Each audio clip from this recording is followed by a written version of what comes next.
For any... You fucked up, Alexei. And I will rip them clean off. You understand? If you ever threaten, touch,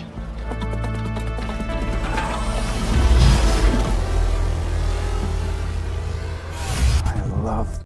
Here's another hint. Hai, apa kabar? Welcome back di podcast Ronda Malam, pengisi waktu senggang di kala istirahat malam kamu. Balik lagi bersama saya Andri, iseng-iseng buat podcast untuk ngisi waktu biar nggak suntuk aja. Sembari jagain pos ronda dan nunggu giliran buat gantiin keliling muter perumahan. Edisi kali ini saya mau share sebuah film yang menurut saya recommended banget buat kamu nonton. Saya pastiin kamu harus nonton nih, sempetin aja waktunya. Alur plot bagi saya begitu fresh. Overall setiap menit yang disuguhkan di film ini menurut saya masuk kategori seru, meski minim aksi laga. Namanya juga mystery thriller. Memang rata-rata genre film ginian fokus menguatkan pada alur film yang selalu memiliki ending yang sulit ditebak sebelumnya. Judulnya I Care a Lot, dan sekali lagi kamu harus nonton. Kalau kamu cek rating filmnya dari Rotten Tomatoes cukup tinggi juga. Rotten Tomatoes sendiri merupakan website ataupun platform buat penonton dalam menilai presentasi film, baik dari kualitas cerita yang disuguhkan sampai kepada plot hole dari film itu sendiri. Dan penilaiannya publik secara global, jadi banyak banget para movieholic atau pencinta film yang berpartisipasi dalam penilaian di web ini. Dan menurut Rotten Tomatoes sendiri, film I Care a Lot like-nya ada 80%. Dan gue yakin 35% ini yang penonton kesel nih sama ceritanya. Film ini produksi Netflix, udah tayang sejak 19 Februari 2020. Film ini diproduksi Netflix dan udah tayang sejak 19 Februari 2021 kemarin. Jadi kalau kamu langganan Netflix, saya saranin sempatin waktunya buat lihat film garapan sutradara kenamaan ini. Gue lupa namanya siapa. Yang jelas I Care a Lot merupakan film drama misteri, drama kriminal dengan plot yang cukup oke menurut saya. Sebenarnya saya bukan pengamat film, namun saya coba sedikit menceritakan berdasarkan pengalaman tontonan saya. This is awesome film, man. It's good movie. Awalnya saya pikir film ini bakal membosankan, tapi sayangnya terbantahkan di menit-menit awal film ini loh. Keseruan alur yang disuguhkan dalam membangkitkan emosi penonton dari bintang 5, dari 5 bintang nih saya coba kasih angka 3,5. Baiklah, tanpa lama-lama, daripada kamu bosan dengar ocehan ngalur ngidur gak jelas saya langsung aja ceritain sinopsisnya disertai gambar-gambar apa adanya sebagai pendukung cuplikan ya. Jadi perlu saya sedikit share kalau ini hanya sebatas sinopsis saja. Kalau mau intip alur cerita lengkapnya atau nonton spoilernya, saran saya nggak usah, mending langsung aja nyari filmnya secara full ya. Kamu bisa nemuin di internet atau mungkin aplikasi Telegram, karena menurut saya nonton film yang utuh akan lebih membuat pengalaman dan sensasi yang berbeda. Film ini udah tayang di Netflix sejak 19 Februari 2021 kemarin, yang diperankan oleh Amy Dunn yang pernah bermain di film Gone Girl 2014 kemarin, dan beradu peran dengan Peter Dinklage, Elsa Gonzalez, Chris Messina, dan Diane Weiss. Okay, let's find out the stories. This is for you. I Care a Lot. Film I Care a Lot berkisah tentang Marla Grayson yang diperankan oleh Rosamund Pike. Ini orangnya. Wanita ini sebenarnya sosok penjahat dan penipu yang tak bermoral, yang suka mencuri harta para lansia. Namun secara halus, praktek kejahatannya berjalan mulus di balik legalnya pekerjaan dia sebagai hak asuh wali untuk para lansia atau para jompo. Marla akan melakukan segala cara tipu daya muslihat seperti memalsukan data lansia, memalsukan riwayat penyakit lansia, bahkan menghalang-halangi anak yang mau bertemu dengan ibunya di panti. Kesemuanya yang dia lakukan itu semata-mata supaya dirinya ditunjuk oleh pengadilan untuk menjadi advokat para lansia. this court is doing its best to protect and help Mrs. Not true. But your visits to your mother upset her and are undermining our every effort in that fight. I agree. Order upheld.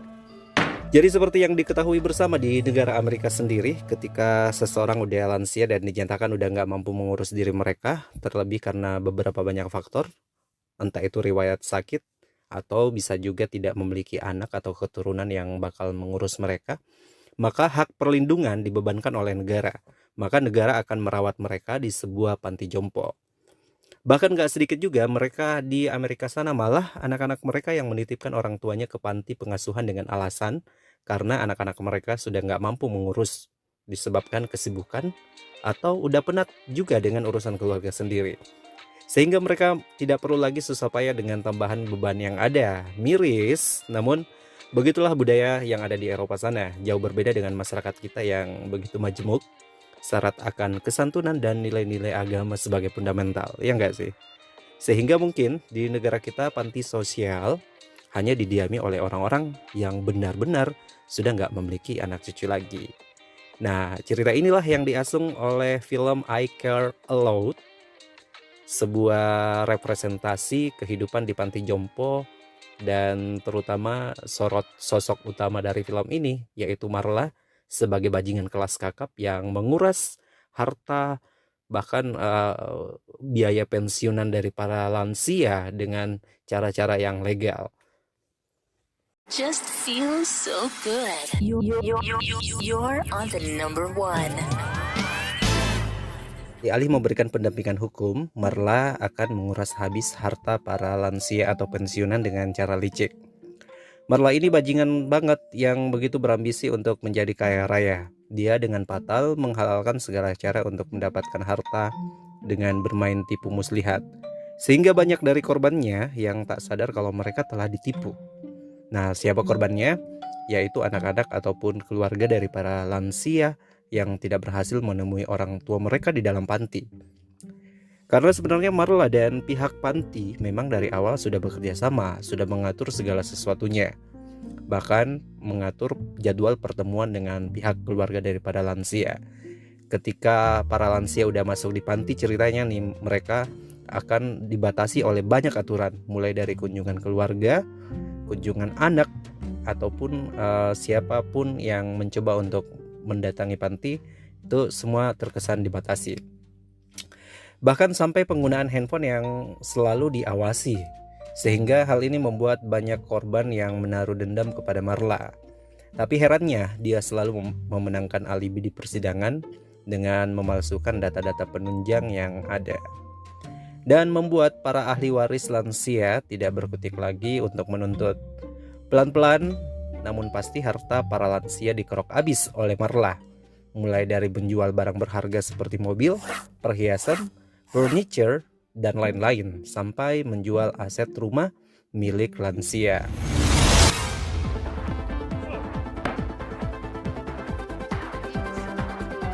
Parahnya lagi, Marla akan mengikis tabungan hari tua para lansia tersebut dengan alih-alih biaya atau beban gaji buat dia sebagai advokat daripada lansia.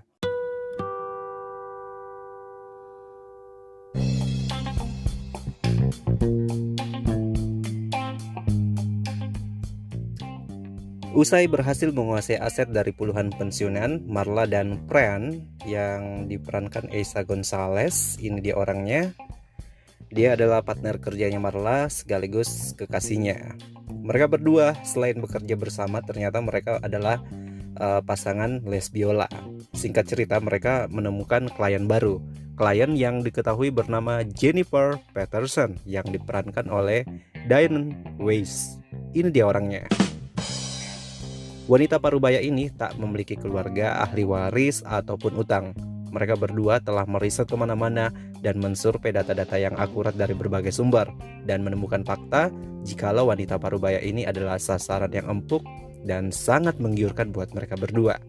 Sudah kaya, ada harta tabungan, dan yang paling penting, sosok lansia ini tinggal di kawasan properti yang bernilai tinggi yang bisa mereka jual kembali dan menguntungkan buat mereka berdua.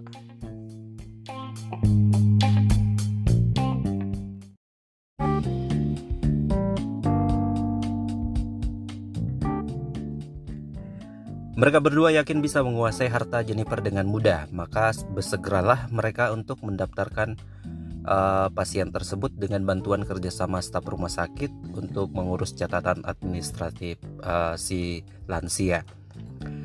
Maka tanpa memeriksa kondisi terkini pasien, tanpa mengecek ataupun meng-cross-check tindak lanjut, mereka mendaftarkan lansia ini langsung ke pengadilan dengan alibi bahwa si lansia tidak memiliki keluarga dan kondisinya saat ini lagi tidak berdaya dan butuh perawatan. Nah, singkat cerita, vonis pengadilan memberikan hak asuh kepada Marla sebagai advokat. She cannot take adequate care of herself, and I believe she is. Okay, Miss Grayson. Do you think you can take her on as one? Dijemputlah Jennifer ke rumahnya di saat itu. Nah, karena keadaan Jennifer baik-baik saja, dia pun menolak ajakan Marla untuk ke panti jompo.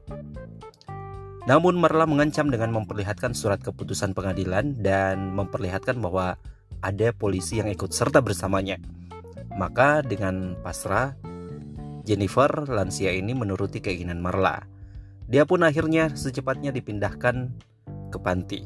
Taking care of yourself, and the court has appointed me to be your legal guardian. Oh my God. Crazy. Well, ma'am, you have to come with me. I'm not going. We got more hits for you, so stay tuned.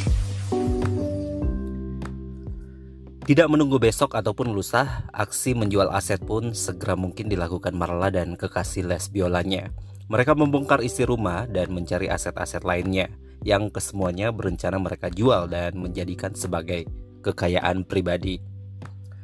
Dalam aksi pembongkaran isi rumah, Marla menemukan kunci yang menempel di balik laci, yang mana merupakan kunci brankas personal di bank. Keesokan paginya Marla segera memeriksa isi berangkas tersebut dengan membawa identitas diri sebagai advokat dan surat kuasa pemilik berangkas. Tanpa dia duga, dalam berangkas selain dia menemukan jam tangan seharga $600.000, Marla juga mendapati segopok berlian mahal dalam sebuah buku yang sudah dibolongi tengahnya. Marla dengan sigap mengamankan berlian ini dan bertanya-tanya, siapa sebenarnya sosok Jennifer si lansia kaya ini?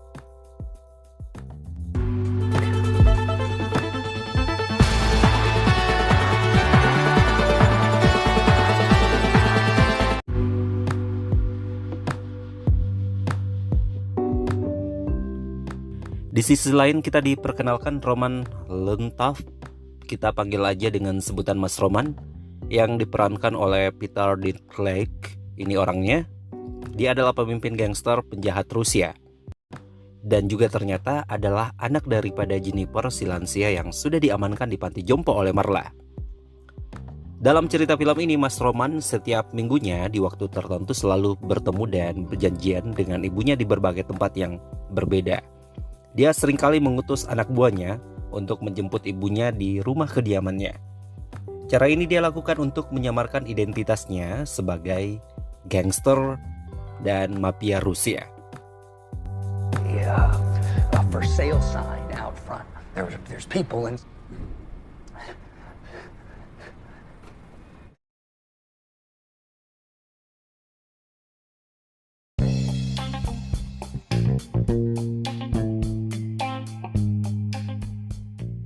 Dan pada saat jadwal ketemu tiba, anak buah Roman yang menyamar di hari itu sebagai sopir taksi datang menjemput namun tidak mendapati sang ibu bos di rumahnya. Bahkan dia pun bertanya-tanya mengapa rumah ibu bosnya udah kosong dan diambil alih oleh orang lain. Dia tidak berhasil membawa sang ibu buat bertemu bosnya. Karena keadaan ini, maka si bos Roman marah dan meminta untuk menyelidiki di mana ibunya berada saat ini. Please, you find her and bring her to me. Keesokannya, anak buah Roman mengumpulkan seluruh data riset dan memberitahu fakta bahwa ibunya saat ini berada di panti jompo akibat ulah dari Marla, seorang agen advokat lansia. She's in a care home. As far as I can tell, sir,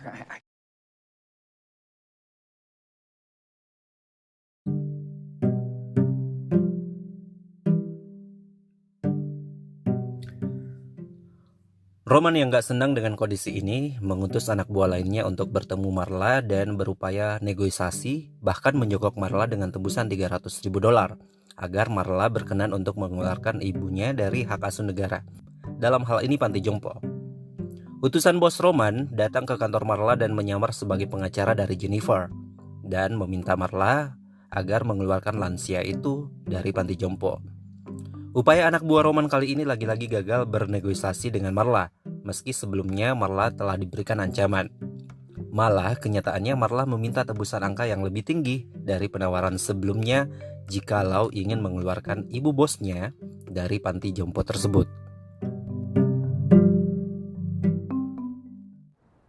I can go to 250. How about...